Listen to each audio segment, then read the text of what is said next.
هنتكلم في الفيديو ده عن المكمل الغذائي السحري. هو رغبة كل الناس تقريبا، مكمل غذائي فعال لصحة الشعر والبشرة والضوافر، مقاومة الأكسدة، مقاومة الالتهابات، وملوش تأثير لا على الغدة ولا على الهرمونات. ما بيبهدلش الدنيا، ما بيطلعش شعر في الجسم مع الليزر، ما بيعكسش نتائج الليزر. وده موجود ولا مش موجود؟ موجود، بس هنتعب شوية عبال ما نلاقيه. بالنسبة لي المكمل السحري ده هو ما يكونش فيه نسبة كبيرة من الفيتامينات اللي ليها تأثير سلبي أو ليها تأثير مؤثر على الغدة، الهرمونات، الدورة الشهرية والمنسترول سايكل والحالة النفسية والاكتئاب وشعر الجسم، الغدة الدرقية، الغدة النخامية، برين كيمستري أو كيمياء المخ، الحالة النفسية. يعني هما مش كتير، موجود منهم درجة أولى ودرجة تانية. طب أنا قسمتهم درجتين على أساس إيه؟ على أساس تأثيرهم وعلى أساس وجود مواد غير مرغوب فيها أو أنا أقدر أعوضها عن طريق الأكل. المكمل الغذائي ده انا باخد منه حاجات بحتاجها بنسبه كبيره كمضاده للاكسده ومضاده للالتهاب، ومش بعرف اخدها من الاكل بشكل كافي. زي ايه؟ زي الزنك، زي الفوليك اسيد، صعب جدا ان انا اخده من الاكل بشكل كافي.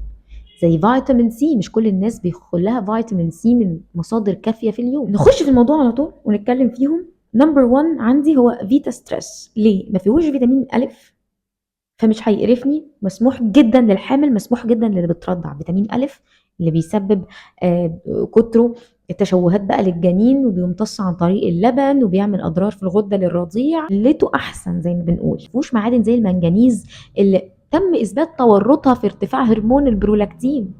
مفيهوش خميره.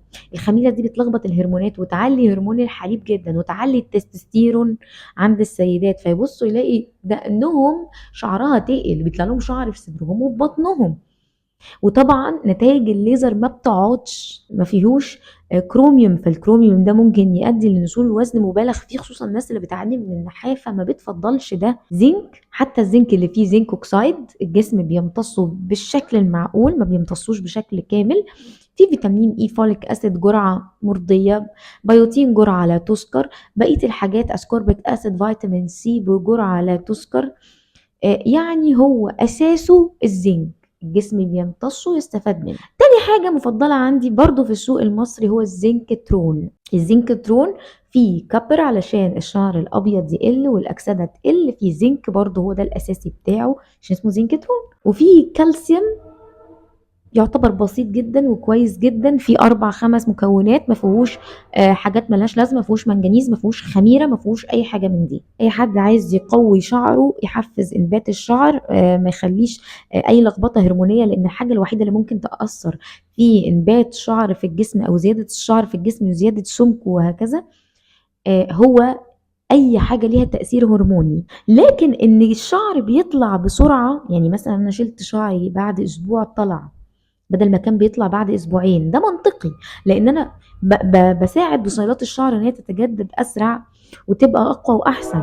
فالمكمل الغذائي مش هيختار، هو بيشتغل على بصيلات الشعر كلها. انا اهم حاجه عندي سمك شعر الجسم ما يزيدش، عدده ما يزيدش، وكثافته ما تزيدش. ليميتلس ومن هو كويس.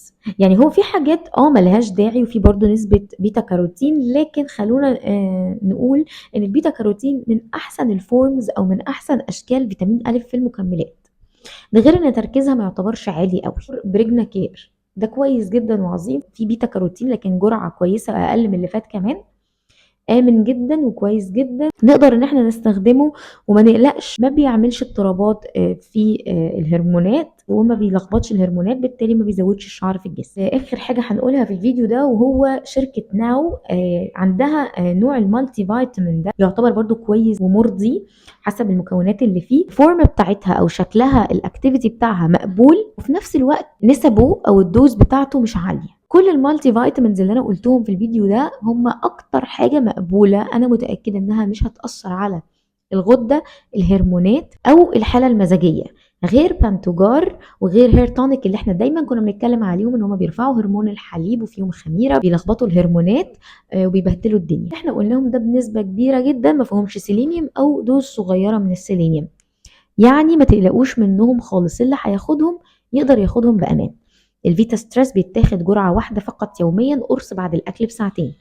الزنكترون بيتاخد واحدة بس، برضو قرص بعد الاكل بساعتين. بفضل طالما في معادن في الكبسولة او في القرص يبعد شوية عن الاكل اللي بيبقى كليتنج ايجنت وبيتفاعل مع الطعام.